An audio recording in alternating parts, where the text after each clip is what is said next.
tiba-tiba lori lalu depan. Okey. Okey, masa tu tiba-tiba lori bagi lampu. High beam. Macam Lampu tinggi. ah, Kedip-kedip 2-3 kedip, kali. ha. Okey, faham. macam lori tu Bagi isyarat. bagi isyarat. Macam ada sesuatu gitu lah tu. Okey. Lepas tu macam kita orang takut lah, macam takut benda tu duduk atas kereta. Ayo, Kan? faham. Masa tu macam Aika memang dengar dia ni bawa kereta tu pun memang senyap sampai tak saya bagi bunyi Tak tu. sikit cek apa. Sebab kita orang memang takut. Dia dalam kereta tak ada lagu ke? Mengalihkan perhatian lah.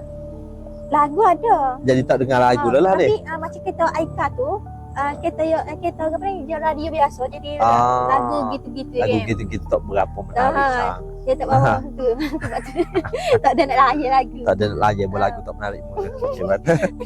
Okey. Lepas pada Aika straight sampai sampai dekat rumah tu, dia mula hujan tu pohon lebat. Hujan tu pohon lebat.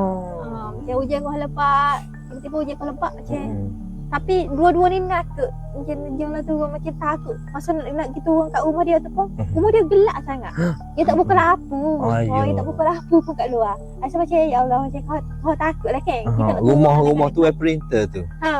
Rumah tu Apa tak buka printer lampu? Rumah tu printer. Saja. Tak telefon dulu ke ya? Telefon dah. Kedekut elektrik betul lah. Tu. Okey, masa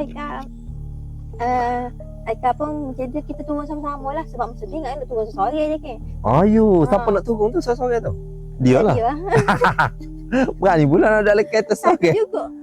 Dia ada juga. Atau apa? Baru sedar jauh juga ni. Baik turun dua-dua. Masa tu macam mikir kita orang turun dua-dua. Kita turun dua-dua.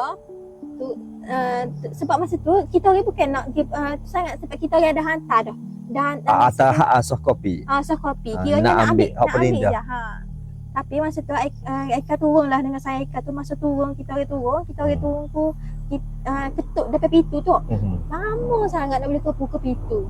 Duk agak apa Duk pering lah. Duk pering kau, duk apa kau tak tahu. Duk bagi saleh, Assalamualaikum. Masa duk bagi saleh tu kata apa kan? Saya Aika duduk ni kan, duduk bagi saleh ke apa? Aika duduk senyap kan, duduk senyap. Tiba-tiba macam rasa kan tu. Masih teringat lagi. Masih teringat lagi benda tu. Sebab Aika nampak dengan mata Aika diri kan. Masa Aika tiba-tiba masa hujan lebat tu bunyi macam ada orang bisik. Mari bisik kat belah Aika. Bisik ke apa?